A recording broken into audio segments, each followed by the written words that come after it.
চরিত্র বড় সম্মান। মা বাবার চাইতে উত্তম সাহচর্য সন্তানের আর কেউ হইতে পারে না। মা বাবার চাইতে উত্তম বন্ধু সন্তানের জন্য আর কেউ হইতে পারে না। মা বাবার নেক সোহবত, মা বাবার নেক সাহচর্য খোদার কসম বাচ্চার জীবনে খুব বেশি প্রভাব ফেলে। 100 বেয়াদব, 100 বেয়াদব। মুসলমানের যেই বাচ্চা মালিককে সেজদা দেয় না ওই বেয়াদব, ওরে যদি কেউ সমর্থন করে ওই বেয়াদব বেটা, বদ আখলাক বেটা, ও মানুষ হচ্ছে না বেটা। বেনামাজি মানুষ হয় না, সেজদাবিহীন নাফরমান মানুষ হয় না, উপার্জনকারী প্রাণী হয়, ইকোনমিক্যাল অ্যানিমেল হয়, অর্থনৈতিক প্রাণী হয়। টাকা উপার্জন শিখে, রোজগারের কোন ভদ্রচিত পন্থা হয়তো শিখছে। কে মনে করছেন রাসূলুল্লাহ সাল্লাল্লাহু আলাইহি ওয়াসাল্লাম কি জিম্মাদারি আদায় করছে? জীবনের এমন কোন শব্দ নাই, জীবনের এমন কোন মুহূর্ত নাই, জীবনের এমন কোন আয়োজন নাই, জীবন চলার পথে এমন কোন সেকেন্ড নাই যেখানে রাসূলুল্লাহ সাল্লাল্লাহু আলাইহি ওয়াসাল্লামের দিক নির্দেশনা নাই। এমন হতেই পারে না, পৃথিবীতে ইসরাফিলের ফু পর্যন্ত এমন ঘটনা ঘটবে না। চরিত্র বড় সম্মান। মা বাবার চাইতে উত্তম সাহচর্য সন্তানের আর কেউ হইতে পারে না। মা বাবার চাইতে উত্তম বন্ধু সন্তানের জন্য আর কেউ হইতে পারে না। মা বাবার নেক সোহবত, মা বাবার নেক সাহচর্য খোদার কসম বাচ্চার জীবনে খুব বেশি প্রভাব ফেলে। সন্তানরা সমাজের উঁচু তলার মানুষ। কেউ সরকারি কর্মকর্তা, কেউ নামি দামি বিশ্ববিদ্যালয়, স্কুলের শিক্ষক। ৭৫ বছরের বৃদ্ধা মাকে অসুস্থ অবস্থায় রেখেছিলেন নোংরা ঘরে, সেখানেই মায়ের মৃত্যুও হয়েছে। প্রতিবেশীদের ধারণা প্রবীণ নারীর মৃত্যু হয়েছে কয়েকদিন আগেই। তার ঘরের যে টাইলসগুলা একদম কালো। আমার মনে হয় ওই ঘরটা গত ১০-১২ বছরের মধ্যে কোনো মানুষ ঢুকে নাই। সমস্ত বাচ্চাদের জীবন থেকে পরিমিত শাসন, পরিমিত সংশোধন, মা বাবার কিছুটা নিয়ন্ত্রণ, এটা টোটালি এই আধুনিক ইউরোপের এই স্লোগান থেকে এটা তারা কৌশল করে উঠায় দিছে। বলছে যে না, বাচ্চাকে কিছুই বলা যাবে না, বাচ্চার দিকে তাকানো যাবে না, বাচ্চারে কিচ্ছু বলা যাবে। তে ঘুষি দাও তার বাপেরে, তে তার বাপেরে তুই কইরা কয়, তে তার বাপেরে থাপ্পড় দেয়, হেওড়া হাসে বেগেরে।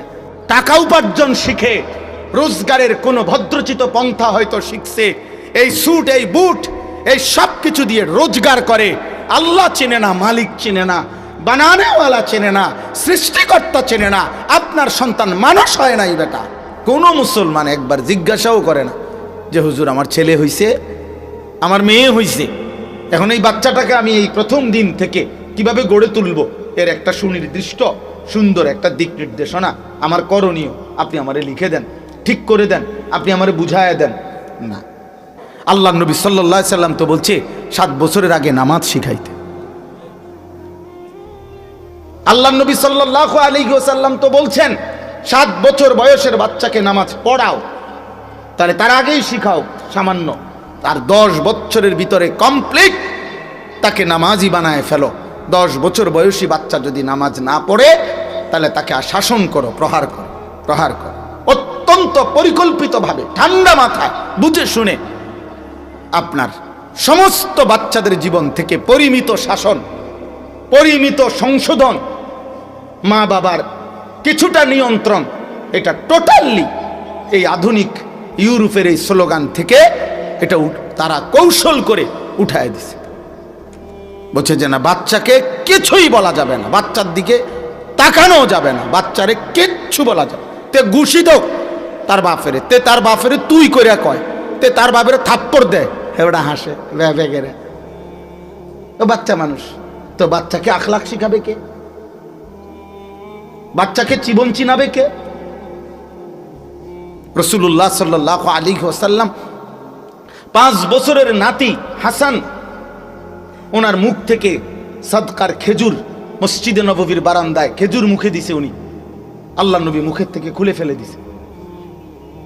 10 বছরের বাচ্চা নবীজির সামনে খাইতে বসে হাত নাড়াচ্ছে, আল্লাহ নবী সাল্লাল্লাহু আলাইহি ওয়াসাল্লাম তৎক্ষণাৎ সংশোধন করছে যে হে আল্লাহর বান্দা, ইয়া গোলাম, হে প্রিয় বৎস, সাম্মিল্লাহ, বিসমিল্লাহ বলো। কুল বিয়ামিনিকা, ডান হাতে খাও। কুল মিম্মা ইয়ালিকা, তোমার সামনের থেকে খাও। কেন শিখাইলেন তিনি এটা? আল্লাহ নবী সাল্লাল্লাহু আলাইহি ওয়াসাল্লাম রাহমাতুল লিল আলামিন না? তার চাইতে বেশি দয়া মায়া কার? এজন্য ইসলামের একটি বিশেষত্ব, এটা মনে রাখবেন।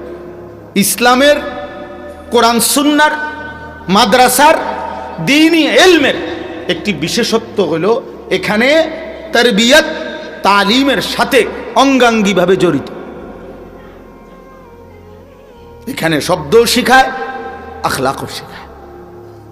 এখানে এটাও বলে পড়াও মুখস্থ করতে হবে, বসেও পেশাব করতে হবে।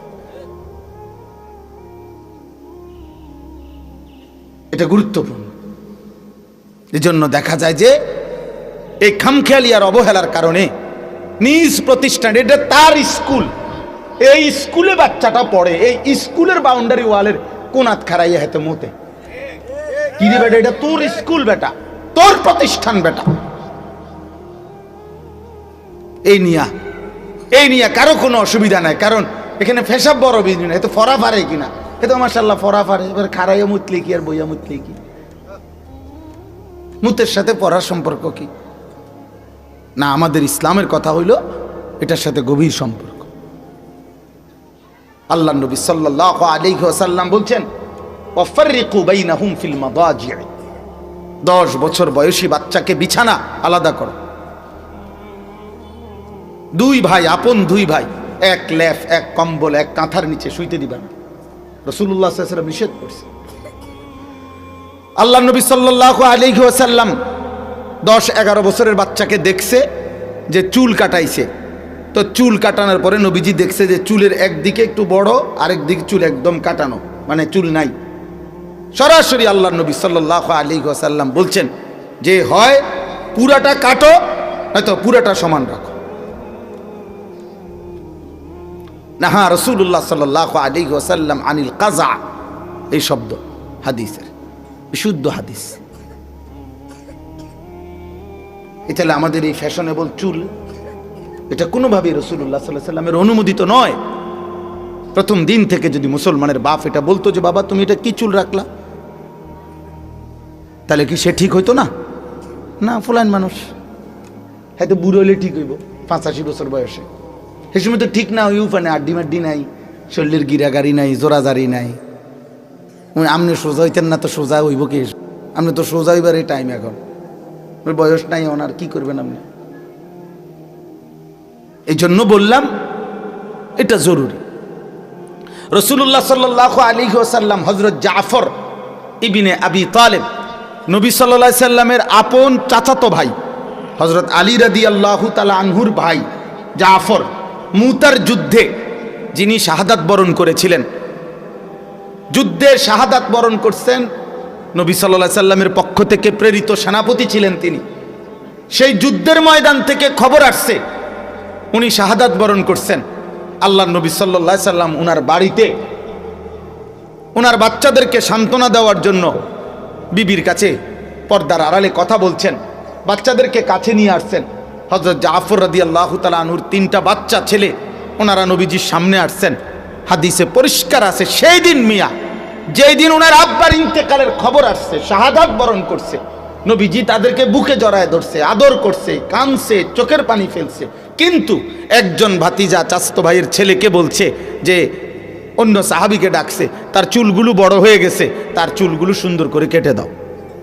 কসম খোদার, এটা হাদিস। সেদিন বলছে যেদিন তার বাবা, আজকে মাত্র শাহাদাতের খবর আসছে।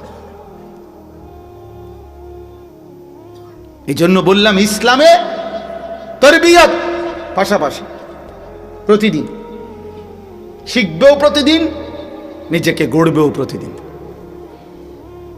পরে ঠিক হয়ে যাব না, পরে ঠিক হইতো না, অন ঠিক হইতো, আজ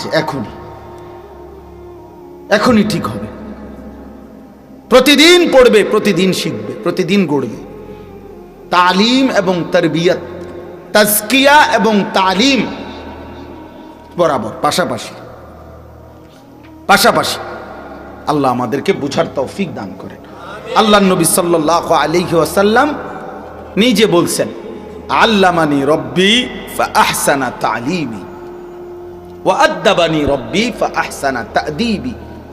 একসাথে বলছেন নবীজি একই হাদিসে, আমার আল্লাহ আমাকে সর্বোত্তম জ্ঞান ইলম আল্লাহ শিখিয়েছেন এবং আমার আল্লাহ আমাকে সর্বোত্তম আদব শিখিয়েছেন। ইলমও শিখাইছেন আল্লাহ, আদবও শিখাইছেন। তার মানে কি? তার মানে আমি নবী সাল্লাল্লাহু আলাইহি সাল্লাম বাম পাও দিয়া বাথরুমে ঢুকলেন কেন? ডান পাও দিয়া বাথরুম থেকে বের হইলেন কেন? ডান দিকে কাত হইয়া শুইলেন কেন? তিনি আল্লাহ নবী সাল্লাল্লাহু আলাইহি সাল্লামের প্রতিটা পদক্ষেপ খোদার কসম রব্বুল আলামিনের পক্ষ থেকে সিদ্ধান্তকৃত। এটা কারো পরামর্শে না, মিটিং বৈশা না, আল্লাহ পাকের ফয়সালা। এভাবেই করবেন মন, এটা এভাবে ওটাও ভাবে। এক মুমিন, এক মুসলমান কোনোভাবেই নিজস্ব পছন্দে চলতে পারে না। এই ছোট্ট কথাটা যদি অভিভাবক শ্রেণী বুঝতেন, ছেলেদের জীবন অনেক সুন্দর হতো। 6 বছরের বাচ্চাটারে নিজে জানা শোনা রিমোটটা তার হাতে দিয়ে রাখছে। এই বাচ্চাটা 3টা ঘন্টা 4টা ঘন্টা টেলিভিশনের এই রুমটাতে, মাও নাই বাপও নাই। এই বাচ্চাটা অনবরত তার মন মতো নাটক, গেমস, কার্টুন যেটা মন চায় সে ওইটা শিখতে দেখতেছে, নিজে নিজে হাততালি দিতেছে, নিজে নিজে হাত ছুটতেছে, নিজে নিজে আনন্দ করতেছে, মজা পাইতেছে, চিৎকার দিতেছে। মা নিশ্চিন্ত যে বাচ্চা আপনার কি করতেছে, টেলিভিশনের সামনে আছে, অসুবিধা নাই। আপনার এবার যে তার জিনেও ধরে, ভূতেও ধরে, সমস্যা হইতো না। সে যেই মনোযোগ দিয়ে আছে আড়াইতো না, পানিতেও ফুটতো না, আগুনও ফুটতো না, কারণ মনোযোগ দিয়ে টেলিভিশন দেখতেছে, অত্যন্ত সুন্দরভাবে ঠান্ডা মাথায় নষ্ট হইতেছে। আফসোসের বিষয়, আফসোসের বিষয়। আপনি যদি বলেন না ওইখানেও শেখার অনেক কিছু আছে, তো ওইখানে তো শেখার অনেক কিছু আছে, এখানে তো শেখার পুরা কিছু আছে। ওইখানে তো কিছু অনেক কিছু তো বাদ, ওখানে তো কিছু ফাঁসা জিনিসও আছে, এটা তো পুরাটা ভালো। আপনি এটা নেন না কেন? আমরা বুঝি না, আমরা সিডা খাই। হ্যাঁ, আপনি বাচ্চাকে শেখাইতে চাচ্ছেন না, নষ্ট করতে চাচ্ছেন, আমরা বুঝি না।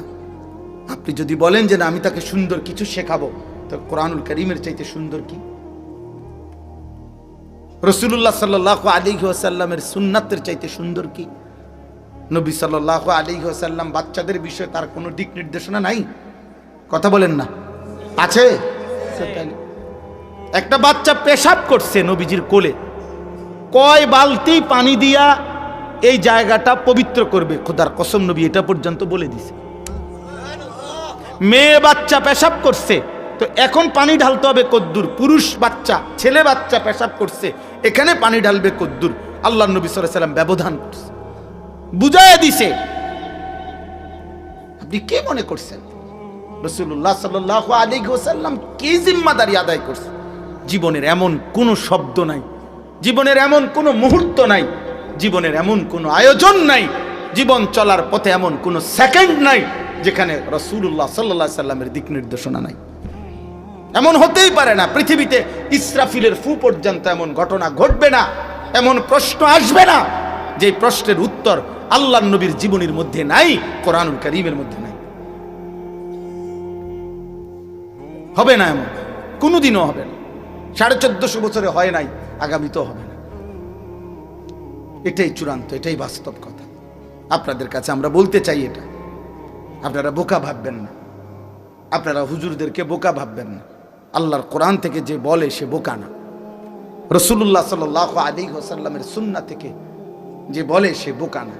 মানুষের ব্যক্তিগত বুদ্ধি আপনাদের সামনে যে যা নতুন আধুনিকতা পেশ করে, ওটা কোনো মানুষের মাথার থেকে, ওই মানুষের মাথার বুদ্ধি আবার ওই ব্যক্তি বছর 10 পরে সে বদলায় ফেলে, সে সিদ্ধান্ত বদলায়, চেঞ্জ করে, যে না এখন পরিবেশ পরিস্থিতি বদলে গেছে, এখন নতুন সিদ্ধান্ত। বিজ্ঞানের গবেষণা পরবর্তী বিজ্ঞানীরা আইসা ভুল প্রমাণিত করে। এক সময় কোনো বিজ্ঞানের কোনো গবেষণা জনপ্রিয় ছিল, পরবর্তী বৈজ্ঞানিকরা এসে বলছে না এটা ভুল ছিল, ভুল ছিল, ভুল ছিল। মহাশূন্যের অসংখ্য থিওরি প্রত্যেক পরবর্তী বিজ্ঞানীরা এসা আগেরটাকে ভুল প্রমাণিত করছে। তাইলে আপনি বলেন, প্রতিনিয়ত গবেষণা বদলায়, প্রতিনিয়ত মানুষের সিদ্ধান্ত বদলায়, মানুষের চিন্তা চেতনা বদলায়। তাহলে মানুষের কাছ থেকে চূড়ান্ত সিদ্ধান্ত আসতে পারে না। চূড়ান্ত সিদ্ধান্ত আল্লাহর কোরআনে, চূড়ান্ত সিদ্ধান্ত রাসূলুল্লাহ সাল্লাল্লাহু আলাইহি ওয়াসাল্লামের সুন্নাহ। সুন্নাহ এমনকি হযরত আব্দুল্লাহ ইবনে মাসউদ রাদিয়াল্লাহু তাআলা আনহুম, নবীজির বিখ্যাত সাহাবী, নবীজির সাথে সবচেয়ে বেশি সাহচর্য প্রাপ্ত সাহাবী যারা, তার মধ্যে তিনি একজন। নবীজি সাল্লাল্লাহু আলাইহি ওয়াসাল্লামের এমন সফরেও হযরত আব্দুল্লাহ ইবনে মাসউদ নবীজির সাথে ছিলেন যে এই সফরে উনি ছাড়া নবীজির সঙ্গী আর কেউ ছিল না। এমন বহু সময়ে আল্লাহর নবীর একান্ত সঙ্গী ছিলেন আব্দুল্লাহ ইবনে মাসউদ, যিনি সবার মাঝে থাইকাও নবীকে দেখছে, যিনি একাকীও শত শতবার আল্লাহর নবীর সঙ্গে সাহচর্যে তিনি ছিলেন হযরত আব্দুল্লাহ ইবনে মাসউদ রাদিয়াল্লাহু তাআলা আনহু। এত বড় সাহাবী। তিনি বলতেন, হাদিসের কিতাবে আছে, তিনি বলেন যে তোমরা যদি কারো নীতি, কারো আদর্শ গ্রহণ করতে চায়, তো আল্লাহ এবং তার রাসূলের পরে যদি কারো আদর্শ তোমরা নিতে চাও, তাহলে আমরা এই মুহূর্তে যারা জীবিত সাহাবী আছি, আমাদের চাইতেও যারা ইন্তেকাল করেছে, তাদের যেই কথাগুলো আমাদের থেকে শুনতেছ, সেগুলোকে বেশি গ্রহণ করো, কারণ তারা প্রত্যেকেই ঈমানের উপরে, আল্লাহর সন্তুষ্টির উপরে ইতিমধ্যে ইন্তেকাল করে ফেলেছে, আর আমরা এখনো মৃত্যুবরণ করি নাই। শেষ অবস্থা কি হয় আমাদের জানা নাই। তাহলে আল্লাহর নবী সাল্লাল্লাহু আলাইহি ওয়াসাল্লাম উম্মতকে হেদায়েতের উপরে রেখে আল্লাহ তাআলার শতভাগ সত্যায়ন, আল ইয়াউমা আকমালতু লাকুম দীনাকুম, আমি দিন পূর্ণ করলাম, শতভাগ নিশ্চয়তা নিয়ে আল্লাহর নবী সাল্লাল্লাহু আলাইহি সাল্লাম দুনিয়া থেকে বিদায় নিছেন। বলছেন যে উম্মত, সকালবেলার যেই সূর্যটা আকাশে উঠে এক বিন্দু, ওই সূর্যের আলোতে কোনো লালিমা, আরে কোনো আবরণ, কোনো মেঘ, কোনো মেঘের সামান্য অংশ, কোনো স্পষ্টতা ছাড়া একদম ফকফকা যেই আসমানে সূর্য উঠে যখন আলোকিত হয়, এরকম একটি শতভাগ দাগমুক্ত নিষ্কলুষ একটি আলোকিত সূর্যের আলোর মতো আমি তোমাদেরকে 23 বছরে এমন একটা দ্বীনের উপরে, সুন্নাতের উপরে, নীতি আদর্শের উপরে রেখে আমি যাচ্ছি। তারাকতুকুম মুহাজ্জাতান বাইদা। আফসোস মুসলমান, কোনোভাবেই মুসলমান আমাদের বিজয় আসবে না আমাদের আল্লাহর কাছে চাওয়া ছাড়া, আমাদের সম্মান আসবে না। 2-4টা বিল্ডিং আব্বা, একটা গাড়ি কিনা, আর সামাজিকভাবে একটু খাইয়া পড়ে স্ট্যাটাস নিয়া 2-4টা শুদ্ধ কথা বইলা চলা, আর ঘুম যাওয়া, রাত পার করা, দিন পার করা, এটা খুব আহামরি কিছু না, কিছু না। এই 4তলা 6তলা বিল্ডিং এগুলো তেমন কিছু না। এগুলো এর চাইতে ভালো বিল্ডিংয়ে ইউরোপ আমেরিকাতে ছাগল ফালে, এর থেকে অনেক উন্নত মানের বিল্ডিং। 80-90 লাখ টাকা দামের প্রাইভেট কারে ইউরোপ আমেরিকাতে আপনার ছাগলের ঘাস টানে, ঘাস ঘাস, বুঝছেন? ইউরোপের বহু দেশে হেলিকপ্টার দিয়ে খেতে সার দেয়, সার সার আমি জানি। তাইলে এখানে কিচ্ছু না। আপনি মোটামুটি একটা সামাজিকভাবে একটা বিল্ডিং করে, একখান গাড়ি কিনে, আর আপনার বউ বাচ্চা নিয়ে একটু কথা, চাল চরিত্র আখলাকের কোনো হদিস নাই, পর্দা পুশিদা, দিন, ইসলাম, আল্লাহ, শরীয়ত, শুধু এতটুকু যে কথাবার্তা একটু সুন্দর করে বলে, কেমন আছেন আঙ্কেল, ভালো আছেন, রাস্তায় কোনো জ্যামে পড়েননি তো আঙ্কেল, আঙ্কেল আসতে কোনো অসুবিধা নেই, এই তো আব্বু মাত্র গেল, আব্বু তো বলছেন আপনি আসবার কথা আঙ্কেল, ও আঙ্কেল বলতেছে ছেলেটা কত ভালো, বারবার কাইত হইয়া যায়, গার হালাইয়া দেয়, 5-7 বার বলছে আঙ্কেল, এত ভালো ছেলে হয় না, কিন্তু ভালো ছেলে মোতে খাড়াইয়া, ভালো ছেলে আজকে 3 বছর আরেক চরিত্রহীন মেয়ের সাথে তার প্রেমের সম্পর্ক, তার বাপ জানে না। ভালো মেয়েটা হঠাৎ করে আব্বাই শুনে বাইগিয়া গেছে। হ্যাঁ, কথা এমনি শুদ্ধ, এ যেদিন বাগে সেদিনও শুদ্ধ কথা কয়। আখলাকে বড় সম্পদ, চরিত্র বড় সম্পদ, চরিত্র বড় সম্পদ। মা বাবার চাইতে উত্তম সাহচর্য সন্তানের আর কেউ হইতে পারে না। মা বাবার চাইতে উত্তম বন্ধু সন্তানের জন্য আর কেউ হইতে পারে না। মা বাবার নেক সোহবত, মা বাবার নেক সাহচর্য খোদার কসম বাচ্চার জীবনে খুব বেশি প্রভাব ফেলে, খুব প্রভাব ফেলে, ভীষণ প্রভাব ফেলে। এই জন্য আমরা প্রত্যেকেই বাচ্চাদের চলার ক্ষেত্রে, জীবন চলার ক্ষেত্রে তাদের উঠা বসা, তাদের সাহচর্য, তাদের বন্ধুত্ব, তাদের চলাফেরার দিকে নজর রাখা এটা খুব জরুরি, খুব জরুরি। আগে এটা খুব ছিল, আমার যেটুকু মনে আছে ছোটবেলায় আমরাও দেখছি, আগে এটার খুব চর্চা ছিল যে ওই বাড়ি, ওই মহল্লা, ওই বাড়ির বাচ্চাদের সাথে আমার বাচ্চাকে বসতে দেব না, চলতে দেব না, ওগুলা কথায় কথায় গালি দেয়, ওইগুলা ন্যাংটা থাকে, এগুলা আপনার কথাবার্তা সুন্দর না। এই জন্য মা বাবা নজর রাখতো যে ওই বাচ্চাদের সাথে যেন আমার বাচ্চাটা চলতে না পারে। আর আজকে হালাত হইল, উনি জানে যে এই ছেলেটা, তার সহপাঠী এক ওয়াক্ত নামাজ পড়ে না, তাহলে ওই বাচ্চা যদি ন্যাংটা থাকলে অসভ্য হয়, যেই বাচ্চাটা, যেই ছেলেটা 14 বছর 16 বছর মুসলমানের যেই বাচ্চাটা একদিনও ফজরের নামাজ পড়ে না, এই আসমানের নিচে জমিনের উপরে ও 1 কোটি বার বেয়াদব অসভ্য ছাড়া আর কিছু না বেটা। এটা শতভাগ অসভ্য, এটা শতভাগ অসভ্য ছেলে, শতভাগ বেয়াদব, 100% বেয়াদব, এটা 100 বেয়াদব, 100 বেয়াদব। মুসলমানের যেই বাচ্চা মালিককে সেজদা দেয় না, ওই বেয়াদব।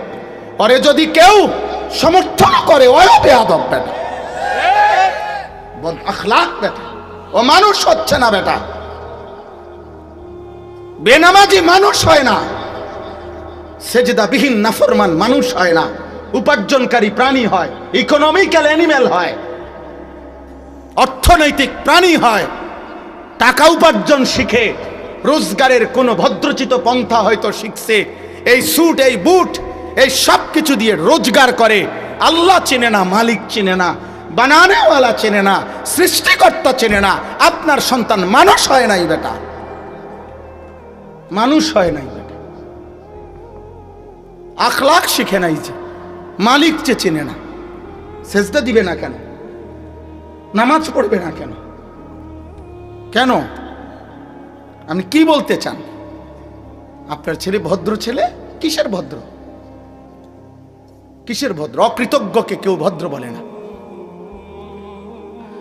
অকৃতজ্ঞকে কেউ ভদ্র বলে না। এই পৃথিবীর সবাই জানে অকৃতজ্ঞকে বেয়াদব বলে।